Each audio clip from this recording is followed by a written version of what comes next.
어쨌든 시험 전에 최종 정리를 하는 거니까 이론 재무회계 처음서부터 시작을 한번 해 보도록 하겠습니다. 아시겠죠? 네, 우리 교재는 5페이지서부터 나오는데, 자, 일단 우리가 재무제표의 종류는 몇 가지가 있죠? 5가지가 있어요. 그쵸? 그러면 5가지 중에 우리는 첫 번째 재무상태표가 있죠. 맞죠? 네, 재무상태표가 있고, 재무상태표만 외우셔야 되는 건 일정 시점이죠. 얘만 시점이고 나머지는 다 일정 기간이 되겠죠. 이해가 되시죠? 재무상태표는 우리가 뭐뭐뭐로 나타내 주죠. 자산, 부채, 자본. 자, 자산은 다시 2가지로 뭐랑 뭐죠? 네, 유동자산과 비유동자산. 유동자산은 다시 당좌자산과 재고자산. 비유동자산은 투자, 유형, 무형, 기타 비유동. 부채는 유동부채와 비유동부채로 나누어지고, 비유동부채에 우리는 사, 장, 퇴 이렇게 외웠죠? 맞죠? 네. 자본은 몇 가지로 나눠지죠? 5가지로 나눠져요. 5가지로. 뭐뭐 있어요?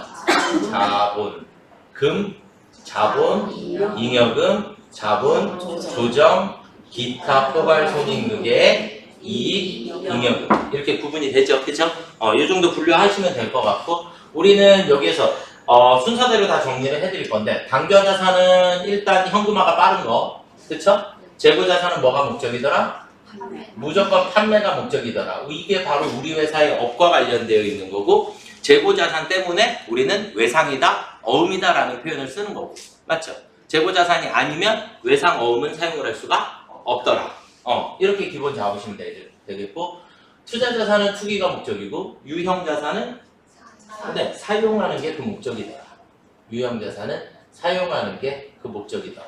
무형자산은 권리를 가지고 있는 거고, 기타 비유동자산은 내 것이지만 사용할 수 없는 자산이더라. 그래서 기타 비유동자산에 뭐뭐 있었죠? 부도금 가속표도 있고, 또 뭐 있었죠? 임차보증금, 그쵸? 그리고 뭐 장기 매출 채권, 뭐 이런 것들이 있어요. 이해가 되셨죠? 네, 그렇게 보시면 되겠고, 부채는 그냥 따로 하실 거 없고, 자본은 일단 이렇게 정리를 하시면 되겠고, 자본 잉여금에 몇 가지? 3가지, 주, 감, 자. 그리고 자본금은 무조건 액면. 그쵸? 이렇게 알아두시면 될 것 같고, 자본 조정은 플러스 항목과 마이너스 항목이 있죠. 그쵸? 플러스 항목과 마이너스 항목이 있어서, 플러스 항목에는 신주 발행, 그 다음에 미교부 주식 배당금. 그쵸? 그래서 신주 청약 증거금, 미교부 주식 배당금 이렇게 있는 거고, 다시 마이너스에는 주감자가 다시 나오고, 그리고 자기 주식이 있죠. 그쵸? 자기 주식이 있고, 그 다음 기타 포괄 손익무계에게는 매도가 누준권 평가 손익하고 재평가 잉여금 이렇게 나눠주시는 거고, 이익 잉여금에는 이익 준비금, 그리고 삐리리 적립금, 그리고 미처분 이익 잉여금. 근데 미처분 이익 잉여금은 우리가 회계 처리할 때 2월 이익 잉여금 이렇게 처리를 하게 되죠. 그죠? 이게 자산부채 자본 순서대로 정리를 일단 다 해보신 거고, 크게 어려운 건 별로 없죠. 구분하셔야 될 것도 문제가 별로 없고. 네, 뒤로 한 장 넘어가 보시죠. 일단은 교재에서 4번째 보시면 유동과 비유동의 구분은 1년을 기준으로 하고, 저 꼭대기에 5페이지 꼭대기에 1년을 구분으로 하고, 그 1년은 내년 12월 31일까지를 얘기를 한다 했어요. 그쵸? 맞죠? 그 다음 유동성이 큰 항목부터 배열을 하도록 되어 있죠. 네, 뒤로 한 장 넘겨보시면 손익계산서의 부분이 나옵니다. 두 번째 이제 우리가 손익계산서 부분이 나오는데, 손익계산서는 일정 기간 동안에 경영성과를 나타내주고, 어쨌든 쭉 다 외우셨나요? 매출액, 매출원가, 매출총이익, 판매비와 관리비, 영업이익, 영업의 수익, 영업의 비용, 법인세 차감전 순이익, 법인세 단기 순이익. 맞죠? 솔직히 줄줄줄줄줄 나오셔야지 되고. 아시겠죠? 네. 뭐 이런 거 구분하는 거 솔직히 크게 의미 없고, 일단 첫 번째 하나 외우셔야지 되는 건 영업의 비용이에요. 영업의 비용. 영업의 비용에 몇 가지 있죠? 몇 가지? 몇 가지? 네 가지. 이자 비용, 기부금, 무슨 손실, 기타의 대손상각. 이건 외우시고 계셔야죠.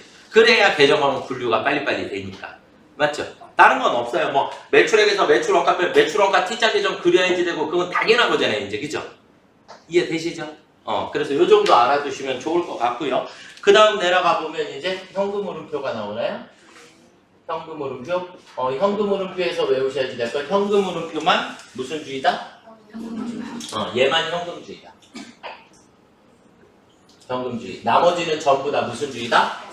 발생주의다. 이렇게 보시면 되겠죠, 그쵸? 그냥 끝. 그 다음에 네 번째는 자본변동표인데 자본변동표 외우실 거 없고 다섯 번째가 주석이죠, 그쵸? 그래서 주석 때문에 우리가 문제에서 나오는 건 그렇죠, 우발부채. 우발부채는 재무제표에 들어갈 수 없고 주석으로만 기재해야 한다. 이해가 되셨나요? 그 정도 하시면 우리가 기본적인 거 정리는 끝났다. 이렇게 보시면 되겠고, 자, 그 다음은 이제 현금 및 현금성 자산서부터 나와요. 현금 및 현금성 자산. 그럼 여기서는 우리가 외워야 될 거 뭐 하나밖에 없어요. 3개월만 외우시면 되죠. 맞죠? 뭐 현금, 보통예금, 당좌예금 다 아시잖아요, 그죠? 그 다음에 우리 당좌 차월도 다 아시죠? 당좌 차월, 당좌 차월은 우리가 분기하실 때 당좌 차월이라 쓰셔도 되고 단기 차입금이라고 쓰셔도 돼요. 거래처는 반드시 쓰셔야 되는 거고, 이해가 되셨죠? 거래처는 반드시 쓰셔야지 되는 거고, 그래서 그 정도 여러분들이 이해하시면 될 것 같고, 그 다음에 혹시나 해서 우리 선임자 수표, 무슨 수표?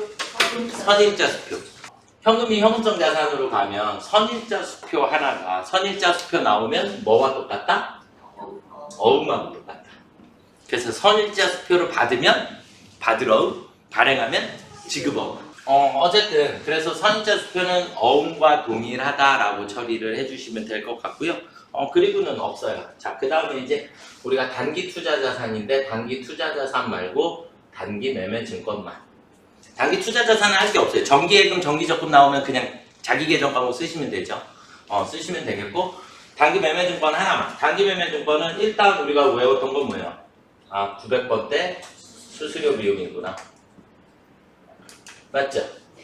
네. 그리고 단기 매매 증권에 대해서는 이제 여러분들이 레벨을 조금 높이시면 단기 매매 증권 취득할 때는 공정가치로 내가 취득을 하면 되고 대가만큼만. 맞죠? 그 다음 보유손익이라고 하는 게 생기죠. 맞죠? 보유손익이라고 하는 게 생기는데 보유손익 중에서 우리가 뭐가 있을까요? 배당이라는 걸 받게 돼요. 배당이 우리가 두 가지 현금 배당하고 주식 배당으로 나누어지죠. 그쵸? 맞나요? 이제 단기 매매 증권이니까 내가 투자자 입장이에요. 그죠? 투자자 입장에서 현금 배당을 받았다. 현금 배당을 받으면 우린 뭐라 해요? 배당금 수익이다 라고 얘기를 해요. 맞죠? 배당금 수익이다 라고 얘기를 하고 주식 배당을 받으면 회계 처리하지 않습니다. 회계 처리하지 않는다. 그냥 주식 수만 증가하는 거예요. 아시겠죠? 그러니까 좀 이따가 자본도 또 하겠지만 발행하는 사람 입장에서는 회계 처리를 해야 하겠지만 이걸 받는 사람 입장에서는 주식 배당은 회계 처리를 하지 않습니다. 이해가 되셨죠? 네. 그리고 뭐 평가하고 처분하고까지는 크게 어려운 건 아니죠. 그쵸? 네. 그 정도 보시면 될 것 같고요.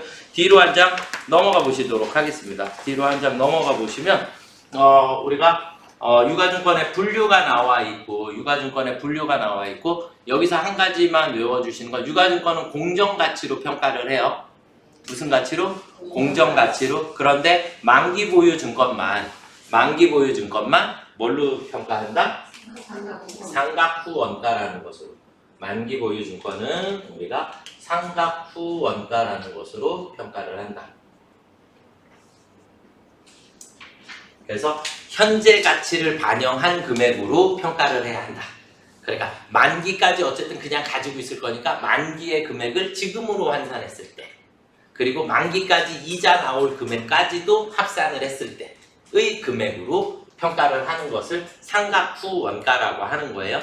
제가 우리 앞에서 수업할 때 현재 가치라는 표현이 되게 중요하다라고 제가 설명을 조금 많이 드렸었는데 일단 어찌됐든 만기 보유 증권은 현재 가치를 반영한 금액으로 평가를 해야 한다.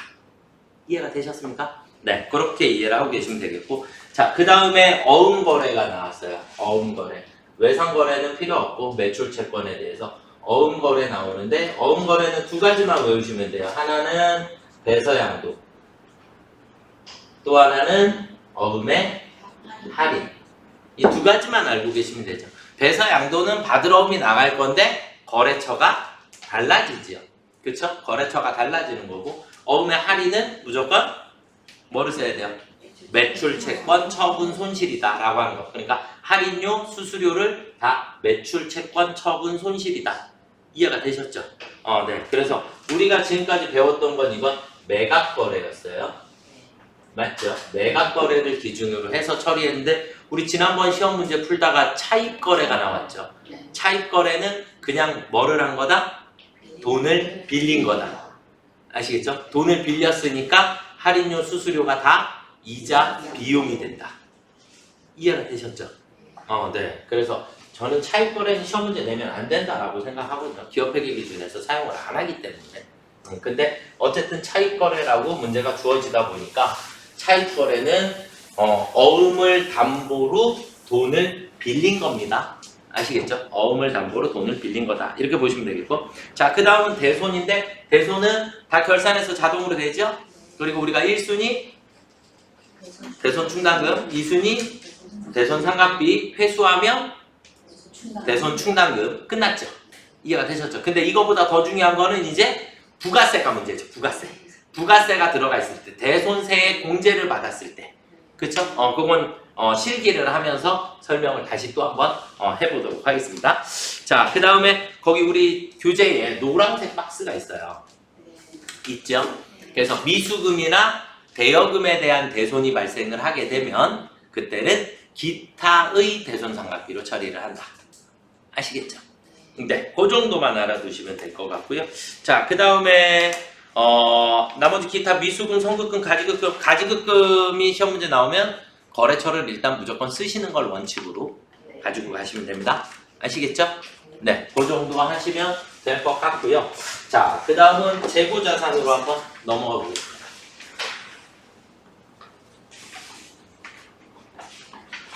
재고자산. 뭐가 목적이더라? 네. 재고자산은 판매를 목적으로 보유를 하고 있고, 재고자산에서 우리가 기본적으로 매출액에서 매출원가 빼주면 매출 총이익 나온다까지는 다 정리가 되셨을 거고, 자, 매출 원가 계산도 당연히 다 되실 거고, 물가가 상승 중이냐 물가가 하락 중이냐에 따라서 우리가 문제가 출제가 되니까, 그러면 우리는 무조건 선, 이, 총, 후 순서는 바뀐다 안 바뀐다? 안 바뀐다. 부등호 방향만 바뀐다. 그러니까 이렇게 나올 수도 있고 반대로 나올 수도 있더라 라고 하는 거 알아두시면 되겠고, 그 다음에 우리는 기말 재고액에 따라서 매출 원가가 바뀌게 되고 이익이 바뀌게 되겠죠. 같이 세트로 움직인다 그랬어요. 기말이 커지면 원가는 작아지고 이익은 커지게 된다. 기말이 작아지면 원가는 커지고 이익은 작아지게 된다. 이해가 되셨죠? 이걸 이제 우리는 기본 전제다. 이렇게 놓고 보시면 될 것 같고, 자, 우리는 세무이급에서는 감모손실이라고 하는 게 있고 평가손실이라고 하는 게 있죠. 감모손실 두 가지로 우리가 정상적이냐 비정상적이냐 이렇게 따져 주셔야죠. 그렇죠? 그래서 정상적이면 회계 처리한다 안 한다? 얘는 회계 처리하지 않습니다. 정상적인 경우에는 회계 처리를 하지 않습니다. 회계 처리를 하지 않습니다. 회계 처리를 안 한다는 얘기는 우리는 기말을 무조건 뭘로 기록을 해야 하니까 실제 재고액을 입력을 해야 하다 보니까, 실제 재고액을 입력을 하면 기말이 작아졌죠. 장부보다 작아졌다는 얘기잖아요. 장부보다 기말이 작아졌으니까 매출 원가는 자연스럽게 커져요. 그래서 정상적이면 자연스럽게 원가에 포함이 되게 되는 거예요. 그래서 회계 처리를 따로 하실 필요가 없어요. 그 다음에 비정상이면 비정상은 무조건 뭘로? 영업의 비용으로. 맞죠? 이해가 되시죠? 네, 이렇게 외워두시면 되겠고, 자, 그 다음에 이제 우리가 평가 손실이다라고 하는 게 나오게 되는데, 평가 손실은 무조건 정상적이다라고 보고 재고자산 평가 손실이라 해요. 개정 과목은 재고자산 평가 손실이다라고 얘기를 하게 되는데, 손실이 들어갔는데 여기에 있는 영업의 비용하고 다른 개념이죠, 그렇죠? 그래서 재고자산 평가 손실은 외우셔야지 되는 개정 과목이고, 얘는 어디에? 매출 원가에 플러스 해주는 개정 과목입니다. 아시겠죠? 그래서 우리가 손실이 들어가는 개정 과목 중에 영업의 비용이 아닌 거, 그러면 일단 재고자산 평가 손실이 있고, 그리고 여기에 감자차손이라는 게 있고, 자기주식 처분 손실이라는 게 있고, 그리고 매도가능증권 평가 손실이 있어요. 그러니까 여기에 들어가는 자본에 들어가는 손이 들어가는 것들은 영업의 비용이 아닌 것들이죠. 이해가 되셨나요? 그러니까 제가 시험 문제 내면 다음 중 종류가 다른 하나는 뭐 이런 식으로 해서 손실을 다 갖다 4개를 집어넣으면 거기서는 솔직히 구분을 하셔야죠. 무슨 말인지 이해되셨죠? 그래서 재고자산 평가 손실이 들어가지만 얘는 매출 원가에 포함이 되게 된다. 자, 그 다음에 이제 우리 재고자산 우리 뭐 했냐면 이거 기억나시나요? 선적지 인도 조건, 도착지 인도 조건. 그쵸? 그래서 선적지냐, 도착지냐. 이 배에 있는 물건이 누구 거냐를 따져주셔야 되겠죠. 그쵸?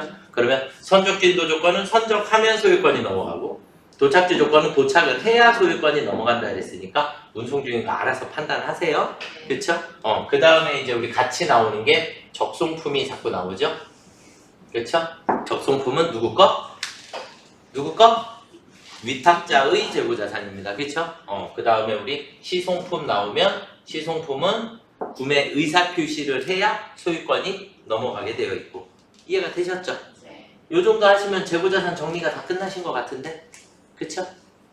맞나요? 우리 10페이지, 11페이지를 정리를 지금 다 해드린 거죠? 네. 맞죠? 네. 요 정도 정리하시면 될 것 같고요. 자, 그 다음에 이제 우리가 투자자산으로 넘어오게 되면 이제 우리 너무 중요하게 알아두셔야지 될 것 중에 하나가 매도가능증권이죠. 그쵸? 매도가능증권 결산 문제에서 나오잖아요. 그쵸? 그래서 결산 문제에서 나오고, 그러면 이렇게만 일단 한번 볼게요. 우리는 매도가능증권이 어쨌든 금액이 3개가 나와요. 취득원가, 그리고 전기말 평가금액, 그리고 단기말 평가금액. 이렇게 3가지가 나오죠. 그쵸? 이렇게 3가지가 나와요. 우리는 예를 들어서 일단 장부 금액이 움직여야지 되는 금액은, 그러니까 매도 가능 증권이 움직여야지 되는 건 이 둘의 차이로 매도 가능 증권이 움직여요. 이 둘의 차이로 매도 가능 증권이 플러스 마이너스 될 거예요. 아시겠죠? 값이 오를 수도 있고 떨어질 수도 있으니까. 이해가 되셨나요? 그러고 나면 우리는 처음에 여기 얘네 둘을 따졌을 때 평가 이익이 있을 수도 있고 손실이 있을 수도 있죠. 맞죠? 그리고 우리는 전기말과 단기말을 비교했을 때, 둘을 비교했을 때 앞의 상황하고 동일한 상황이다. 그러니까 이익이 생겼는데 또 이익이더라. 그러면 신경 쓰실 필요가 없어요. 손실인데 또 손실이더라. 그러면 신경 쓰실 필요가 없어요. 그냥 손실이라고 하면 되니까. 맞죠? 이해가 되셨나요? 그럼 앞의 상황에 얘가 반대의 상황이 생겼을 때, 앞에선 이익이었는데 손실, 앞에서 손실이었는데 이익, 이렇게 반대의 상황이 발생을 하게 되면 앞에 있는 이익이나 손실을 먼저 1순위로 갖다 메꿔야죠. 그쵸? 그리고 돈이 모자라면 2순위를 설정을 해야죠. 이해가 되셨나요? 이게 완전 원리거든요. 이게 끝이거든요. 그래서 앞에 있는 상황을 일단은 잘 생각을 하시고, 앞에 상황하고 뒤에 상황이 같다. 이익인데 계속 이익이다. 그럼 신경 쓰지 마시고 그냥 이익으로 처리하시면 되고, 손실인데 계속 손실이다.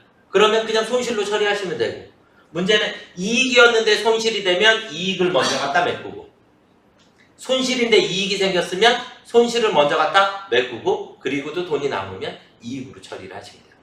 플러스 마이너스 금액은 무조건 얘네들 둘만 가지고 따져주시면 돼요. 이해가 되셨습니까? 네. 요건 요렇게를 한번 암기를 한번 해보시고 잘 안 되시면 질문을 하세요. 아시겠죠? 그럼 다시 한번 또 설명을 또 한번 드리도록 하겠습니다. 무조건 상황은 이렇게 돼요.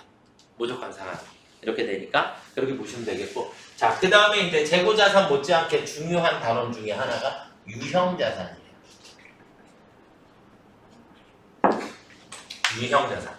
유형자산은 다른 거 없으세요. 다른 거 없고 유형자산의 취득과 관련된 것만 정확하게 이해를 하시면 됩니다. 유형자산은 무조건 뭐가 목적이다? 사용하는 게 목적이다. 유형자산은 사용하는 게 목적인데, 유형자산은 사용하기 위해서 내가 일단 취득을 해야 장부에 기록을 하죠. 그럼 모든 자산 취득 시 재비용 및 수수료는 원가에 포함한다. 맞죠? 원가에 포함한다 했고, 우리가 건물, 토지 이런 것들은 취득세, 등록세가 나올 거고, 맞죠? 그 다음에 기계장치는 설치비, 시운전비, 맞나요? 뭐 이런 것들이 들어가게 될 거고, 뭐 운송비가 들어갈 수도 있고, 그쵸? 그 다음에 토지에서 뭐가 나온다 그랬죠? 정지비라고 하는 게 나온다 그랬어요. 땅을 고르게 만드는 비용, 정지비라고 하는 게 나오는데, 그 정지비가 메인 매출 전표 문제에서 나왔을 때 불공인 거예요. 맞죠? 토지와 관련된 매입세액이 발생을 했습니다.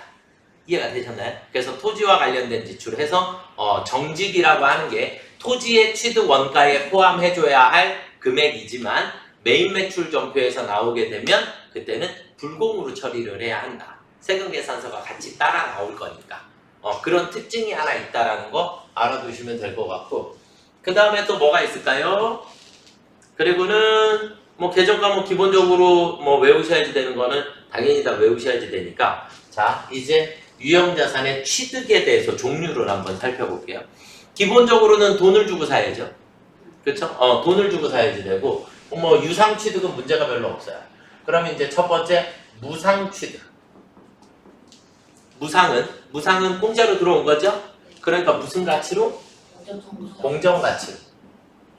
맞죠? 그리고 개정 과목은 뭐라 해요? 자산 수증 이익이다 라고 표현을 해주시면 되겠죠. 맞죠? 이게 무상 취득했을 때. 자, 그 다음은 이제 두 번째는 교환에 의한 취득. 교환에 의한 취득. 교환은 몇 가지? 두 가지. 뭐랑 뭘로 나눠져요? 동종자산과 이종자산으로 나누어지더라. 그쵸? 동종자산은 무슨 가? 장부가. 이종자산은 공정가치. 이 공정가치 따지실 때 1순위는 내 것의 공정가치예요. 1순위는 내 것의 공정가치. 그런데 내 것의 공정가치가 없더라. 그러면 남의 것의 공정가치를 따지시는 거예요. 아시겠죠? 그래서 1순위, 2순위로 나누어질 수 있더라. 동종자산 간의 교환은 뭐가 존재할 수 있다? 뭐가 존재할 수 없다? 처분 손익이라고 하는 게 존재 자체가 할 수가 없어요. 왜냐면 준 것만큼만 받으니까. 지금 여기서 말하는 건 모두 다 취득 원가를 얘기하는 거예요. 취득 원가가 내 장부가만큼이 취득 원가가 되니까 준 것만큼만 받게 된 거니까 처분 손익이 없는 거고, 이종자산은 공정가치로 하게 되니까 이종자산 간의 교환은 처분 손익이 존재할 수 있더라. 이렇게 이해를 하시면 되겠죠? 이해가 되셨죠? 네. 자, 그 다음에 이제 또 뭐 있을까요? 뭐 있을까요? 강제 매입 국공채. 강제 매입 국공채 나오면 여러분들 머릿속에는 뭐가 있어야 되죠? 강제 매입 국공채는 무조건 차액만큼이 원가에 포함이 돼요. 강제 매입 국공채는 의무적으로 매입해야 하는 국공채이기 때문에 액면과 시가가 다른데 시가가 항상 떨어져요. 이해가 되셨죠? 근데 돈은 얼마 주고 사야 된다? 액면 금액을 주고 내가 사야지 되는데 나한테 들어오는 건 공정가치로 들어오는 거니까 무조건 차액이 발생을 할 수밖에 없더라. 그 차액만큼을 무조건 취득원가에다가 집어넣고 시작을 해라. 이해가 되셨나요? 자, 예를 했다가 지울게요. 자, 자동차 1000만원짜리를 사는데 의무적으로 구입해야 하는 채권이 10만원이래요. 이 10만원짜리의 공정가치는 7만원이래요. 그러면 일단 나는 차량 운반구 금액을 얼마 써야 된다? 1,003만 원을 무조건 쓰고 시작을 하면 되더라. 아시겠죠? 그래서 얘랑 얘의 차이, 액면과 공정가치의 차이만큼은 나는 그만큼은 무조건 손해를 볼 수밖에 없는 거기 때문에 무조건 그 금액이 차량 운반구의 취득원가에 포함이 됩니다. 무슨 말인지 이해가 되셨죠? 아시겠죠? 네. 이렇게 보시면 되겠고, 자, 그 다음에 자본화 대상 금융 비용이라는 게 있어요.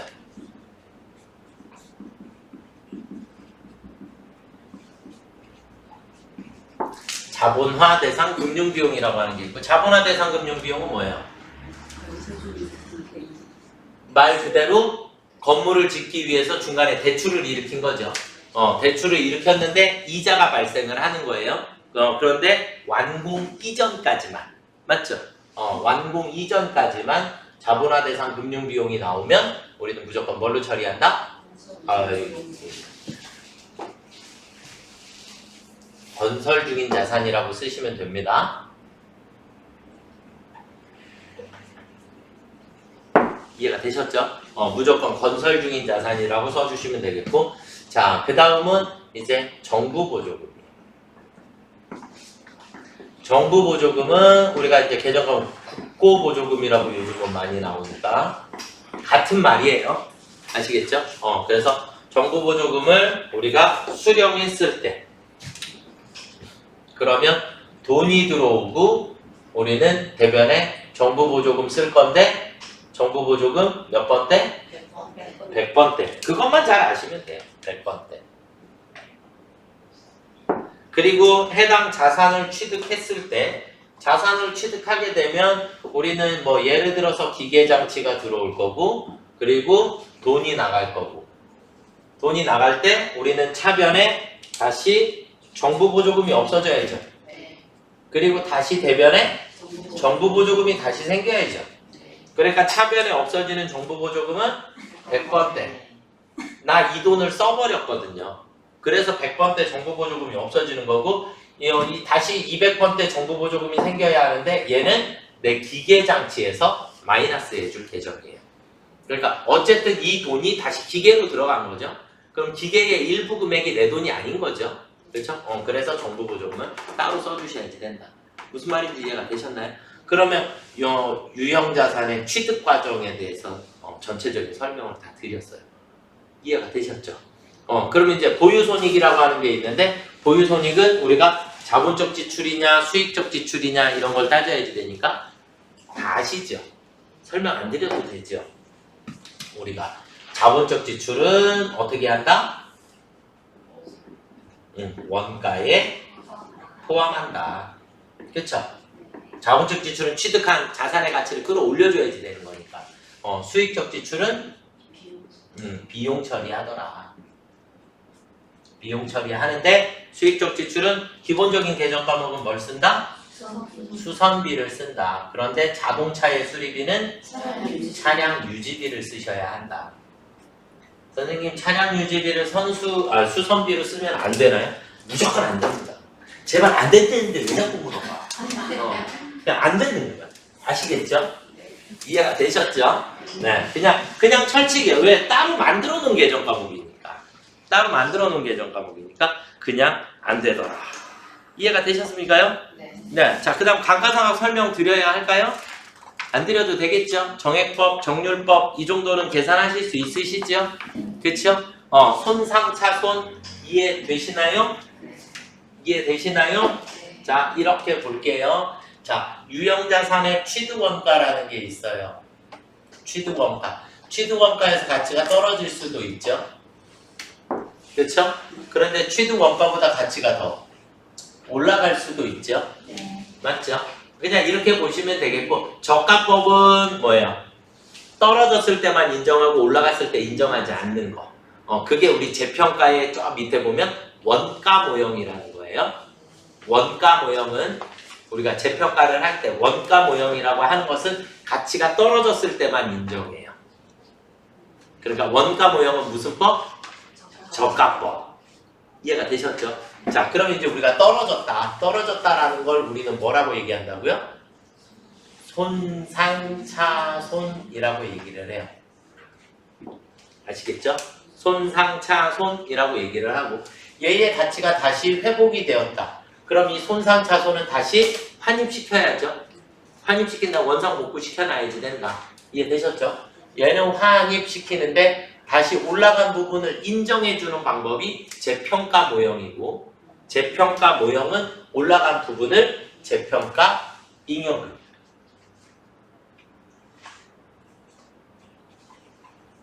혹은 재평가 차이 혹은 재평가 이익 뭐 이렇게 구분을 하게 되는데 얘는 무조건 몇 번대로 써라? 300번대로 써주시면 됩니다. 아시겠죠? 개정 과목은 코드 번호를 몇 번대? 무조건 300번대. 손상차손이라는 개정 과목이 있는 거예요? 네. 네. 재고자산 손상, 유형자산에 대한 손상, 기계장치 손상차손.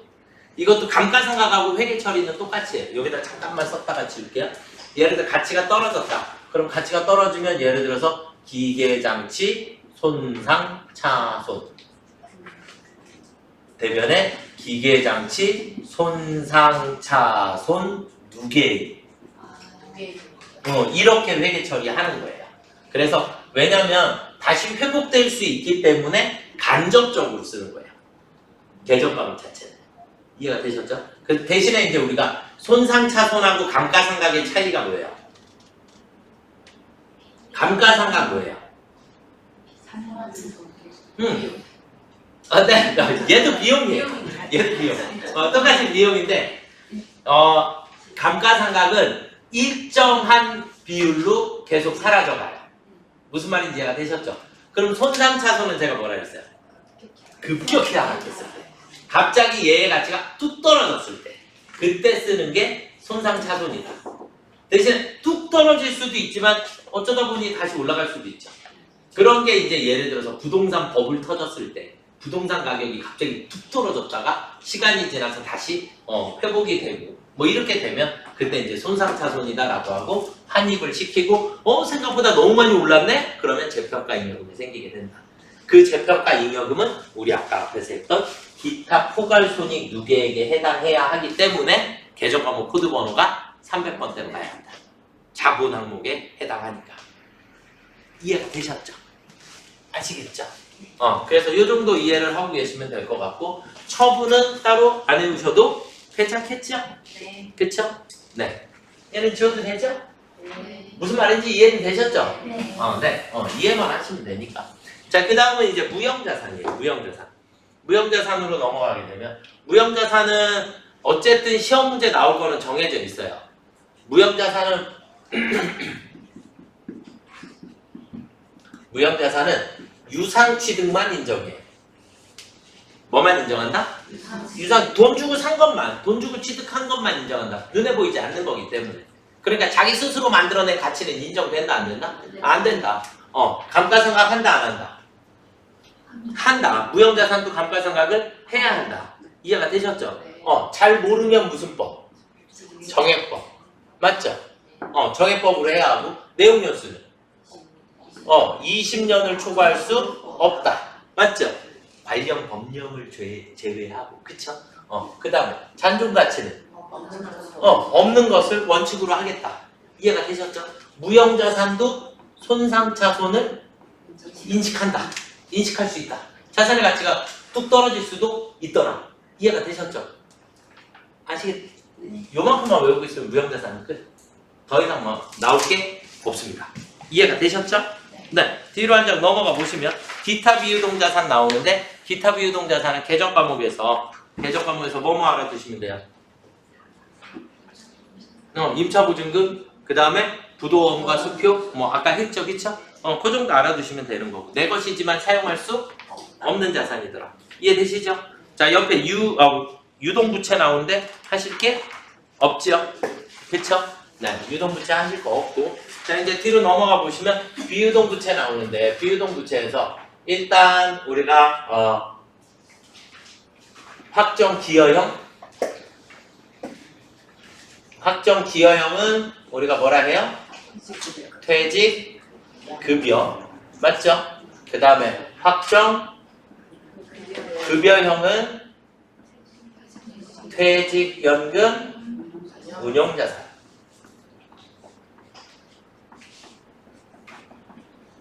이해되셨죠?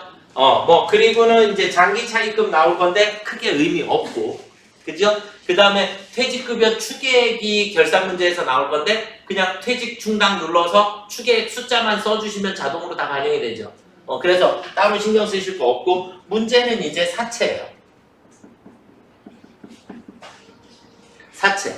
그럼 일단 사채에서는 다른 거 없어요. 일단 취득했을 때, 취득이래요. 미쳤나봐요. 사채를 발행했을 때, 사채를 발행하면 일단 대변에 사채, 그리고 차변에 돈이 들어올 거예요. 맞죠? 그런데 사채도 무조건 무슨 금액으로? 액면으로 기록해야 한다. 돈은 무조건 발행가액으로 들어오도록 되어 있다. 맞죠? 우리 교재에 보시면 19페이지 오른쪽에 꼭대기에 보시면 사채의 발행가액은 만기 액면의 현재 가치에 만기까지 이자 지급액의 현재 가치를 합산한 금액으로 결정한다. 이해가 되셨습니까? 그래서 사채의 발행가액에 대한 예를 일단 알아두셔야 돼요. 사채를 왜 그 가격에 발행을 하는지. 이해가 되셨죠?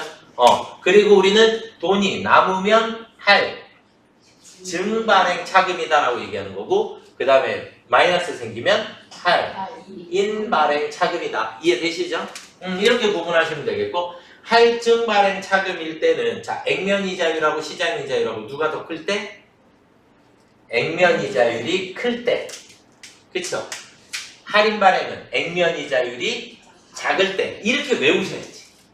얘가 자꾸 이론으로 나오면 누가 큰지 작은지가 자꾸 글자가 헷갈리니까. 그쵸? 이게 자리만 바뀌어도 그게 자꾸 het갈리시니까. 그래서 액면 이자율이 낮으면 할인 발행, 액면 이자율이 크면 할증 발행. 이해가 되셨죠?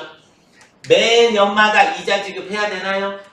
그쵸? 이자 지급해야 하는데, 이자 지급할 때가 우리가 할증일 때, 할인일 때 분계가 달라지죠?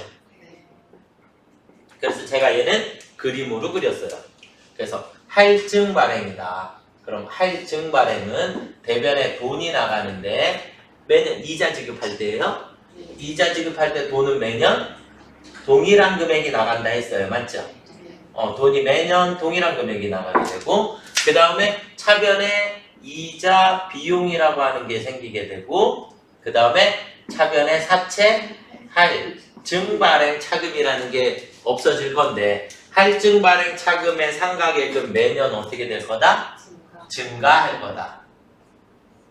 매년 증가하니까 양쪽의 합은 같아야 하기 때문에 할증 발행했을 때 이자 비용의 금액은 매년 감소한다. 이해가 되셨습니까? 요만큼 알아두시면 되겠고, 할인 발행을 하게 되면 우리 어떻게 되죠? 할인 발행을 하게 되면 일단 대변에 나가는 돈은 매년 동일하더라. 동일하게 돈이 나가게 되고, 대변에 할인 발행 차금이 없어지게 되고, 차변에 이자 비용이라고 하는 게 생기게 되는데, 할인 발행 차금의 상각액은 매년 어떻게 된다고요?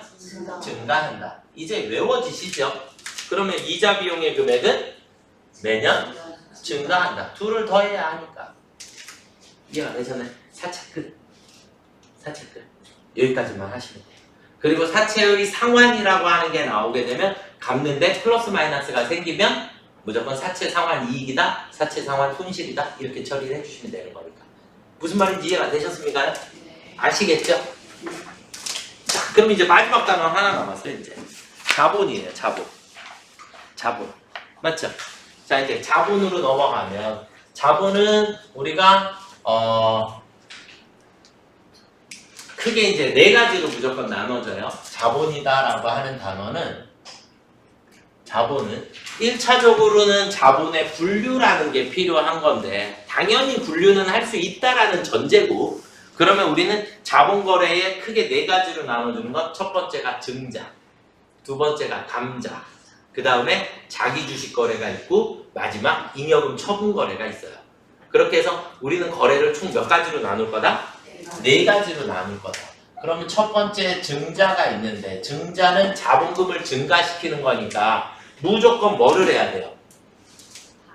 주식을 발행해야죠. 맞죠? 네. 주식을 발행해야 하고 우리는 증자에 다시 몇 가지가 있더라? 두 가지. 뭐랑 뭐가 있어요? 유상증자와 무상증자가 있더라. 그러니까 유상증자라는 얘기는 돈을 받고 주식을 발행하는 거예요. 그래서 이거 우리가 실질적 증자다라고 얘기를 하는데 실질적 증자라고 얘기를 하는데 일단 유상증자를 하게 되면 증자는 무조건 자본금은 늘어요. 맞죠? 그리고 자산이 늘게 되죠. 돈이 들어왔으니까. 결론은 내 전체 자본이 증가하도록 되어 있다. 내 전체 자본이 증가할 수밖에 없더라. 무상증자는 증자이기 때문에 자본금은 늘어요. 맞죠? 자본금은 느는데 뭐가 줄어요? 잉여금이 줄어요. 잉여금이. 왜냐하면 무상증자의 대표적인 게 뭐라 했죠? 주식배당이라 했어요. 주식배당. 이걸 다른 표현으로 자본전입이라는 표현을 써요. 자본전입. 이사 간다. 이사가 전입 신고한다. 이사 갈 때 신고하는 거 전입 신고라 그러죠. 그러니까 잉여금이 어디로? 자본금으로 이사 간다. 라는 표현이에요. 그래서 자본전입이다라고 하는 표현을 쓰는 거고 그걸 우리는 주식 배당이다 라고 얘기하는 거예요. 그러니까 잉여금의 일부를 주주들한테 나눠줘야지 되는 건데 나눠줬다가 그 돈을 다시 또 투자받는 거예요. 그러니까 주식 배당이라고 하는 건 돈으로 원래 줬어야지 될 걸 돈으로 줬다가 다시 뺏는 거예요. 다시 재투자 받는 거죠. 결국 얘가 여기로 이동이 된 거예요. 이해가 되셨나요? 결국 무상은 내 자본이 무조건 어떻게 된다? 불변이더라. 변화가 없더라. 이렇게가 끝난 거죠. 이해되시죠? 자, 그 다음에 이제 두 번째는 감자. 감자는 무조건 우리 뭐를 해야 한다? 주식을 소각. 태워버려야지. 태워버리는 걸 우리는 감자다라고 얘기를 하는 거고 이런 감자에도 두 가지. 유상감자와 무상감자로 나누어지더라. 그럼 유상감자는 돈을 주고 사서 태워버리는 거죠. 그렇죠? 돈을 주고 사서 태워버리니까 감자는 일단 하늘이 두 조각 나도 무조건 자본금이 어떻게 되더라? 감소하더라. 자본금이 줄었는데 동시에 돈도 줘야지 되니까 내 자산도 줄어들어. 그렇죠? 그리고 나서 그러니까 전체 자본도 줄어들게 되더라. 이해되셨죠? 그럼 무상감자는 일단 감자였으니까 내 자본금은 줄어들게 된다. 이해가 되셨나요? 그런데 뭐가 증가해요? 잉여금이 증가해요. 왜요? 결손 보전이라는 거예요. 그게. 그래서 무상감자는 내 장부에 있는 결손금을 없애주는 거예요. 그러니까 결손금이라는 거는 원래가 마이너스였는데 마이너스를 없애주기 때문에 플러스의 효과가 생긴 거죠. 이해가 되셨나요? 그래서 이걸 우리는 결손 보전이다 라고 얘기를 해요. 결손 보전이다. 결국 내 잉여금에 상처가 있었던 마이너스 결손금을 없애주는 조건으로 내 자본금을 줄여주는 거예요. 이해가 되셨나요? 그래서 주주들한테 그냥 공짜로 반납받는 거예요. 공짜로 반납받아서 태워버리는 그런 상태를 우리가 무상감자다라고 얘기를 하니까 결론 무상은 내 전체 자본이 불변이더라. 불변이더라. 이해가 되셨죠? 이렇게 보시면 되겠고 자, 세 번째는 자기주식거래예요. 자기주식거래인데 자기주식거래는 그냥 다른 거 없어요. 그냥 자기주식거래는 무조건 뭘로 기록해라? 취득 원가로 기록해라. 자기주식이라는 개적 과목은 무조건 얼마 주고 샀냐가 제일 중요하다. 그러니까 취득 원가로 기록하니까 취득 원가가 들어왔다가 나갔다 하겠죠? 그렇죠? 그럼 거기에 플러스 마이너스가 생기겠죠? 그럼 자기주식 처분 이익이 생길 수도 있고 자기주식 처분 손실이 생길 수도 있고 대신에 둘이 동시에 생길 수가 잔액이 남아있을 수는 없으니까 항상 상대 계정을 먼저 우선 처리를 해야 한다. 그래서 자기 주식은 그냥 머릿속에 무조건 무슨 원가? 시드원가. 얼마 주고 샀는지만 잘 찾으시면 문제가 풀어집니다. 아시겠죠? 네. 자, 그 다음은 네 번째, 잉여금 처분이에요. 잉여금 처분인데, 잉여금 처분을 하게 되면 우리는 차변에 무조건 뭐가 없어져요? 2월 이익 잉여금이 없어져요. 2월 이익 잉여금이 없어지고 우리는 이익 준비금이라고 하는 게 생기게 되겠고, 그 다음에 미지급 배당금이라고 하는 게 생기고, 그리고 미교부 주식 배당금이라고 하는 게 생기게 되고, 그리고 삐리리 적립금들이 생길 수 있더라. 맞죠? 그러면 미지급 배당금은 일단 부채입니다. 그쵸? 그리고 미지급 배당금의 몇 분의 1을 10분의 1을 10%를 우리가 이익준비금으로 설정을 해야 하는 거고, 이익준비금의 금액이 안 나와 있더라도 미교부 주식 배당금은 아까 여기 있는 주식 배당 무상증자에 해당하는 거예요. 이해가 되셨죠? 그래서 미교부 주식 배당금은 자본 조정의 플러스 항목에 해당하는 거고요. 얘는 자본금이 될 거니까. 얘는 잠시 후에 자본금이 될 거니까. 이렇게 이해를 하시면 되겠고. 그리고 적립금들은 나머지는 뭐 적립을 하시면 되는 거니까 문제에서 있는 그대로만 처리해 주시면 되죠. 여기까지 이제 자본을 정리를 다 해드린 거예요. 맞죠? 자, 그 다음은 이제 수익 비용이 나와 있는데, 수익 비용은 보실 게 별로 없죠. 우리 23페이지에서는 다른 거 필요 없고 중간에 2번에 있는 수익 인식 기준 당연히 알아두셔야 돼요. 수익 인식 기준, 그쵸? 당연히 알아두시면 좋을 것 같고, 그 다음에 다른 거 다 필요 없고 뒤로 24페이지로 넘어가 보시면 24페이지에 제가 가스 수도료 전력비 500번 때는 분류가 돼야 한다. 그쵸? 500번 때는 전기요금이 전력비로 따로 빠져나온다. 그렇게 보시면 되겠고, 외주가공비 하나만 직접 제조경비에 해당한다. 외주가공비 하나만 뭐에 해당한다고요? 직접 제조경비예요. 아시겠죠? 그렇게 되고, 나머지는 크게 의미 없고, 마지막에 성급선수 미수 미지급은 엄청 많이 했죠? 그쵸? 엄청 중요한 거고, 네, 그래서 당연히 알아두시면 좋을 것 같고, 뒤로 한 장 넘겨보시면 회계 변경과 오류 수정이라고 하는 게 나오는데, 회계 변경은 일단 정책의 변경은 법이 바뀌는 거, 그래서 그냥 머릿속에 선입선출법, 후입선출법 이렇게 되는 걸 정책의 변경이라 한다. 아시겠죠? 추정의 변경은 수치가 바뀌는 거, 그런데 정액법, 정률법 이것도 우리가 추정의 변경에 들어간다라는 거, 이건 외우셔야지 돼요. 아시겠죠? 그리고 나머지는 수치가 바뀌는 것들이니까 배손율, 뭐 이렇게 내용연수 이런 것들이 변경이 되게 되는 거니까. 그래서 정책의 변경은 소급 적용하고, 그래서 과거부터 수정이고, 그 다음에 전지법 추정의 변경은 단기부터 적용을 하는 겁니다. 단기부터, 아시겠죠? 올해서부터 적용을 하게 되고, 둘의 구분이 불가능하면 무조건 추정의 변경으로 보도록 되어 있는 거고요. 오류 수정은 중대한 오류냐 아니냐에 따라서 중요하면 300번대로 처리하는 거고, 중요하지 않은 경우는 900번대로 처리를 하는 거예요. 영업 외 손익으로. 무슨 말인지 이해가 되셨죠? 그러니까 중요하지 않으면 그냥 올해 거에다가 넣어. 몇 푼 안 되니까. 이렇게 된 거고, 중요하면 작년 거 고쳐야죠. 이해가 되셨죠? 그래서 300번대로 처리를 하는 거예요. 이해가 되셨나요? 재무회계 처음부터 끝까지 정리 다 하는데 1시간 정도 걸린 것 같아요. 책 다 훑어드렸죠? 그쵸? 네. 조금 있으면 제가 죽을지도 모를 것 같아요. 네, 자, 힘들어졌어요. 자, 일단은 잠시 또 쉬셨다가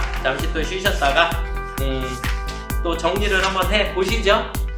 네, 해보시도록 하겠습니다. 잠시 후에 다시.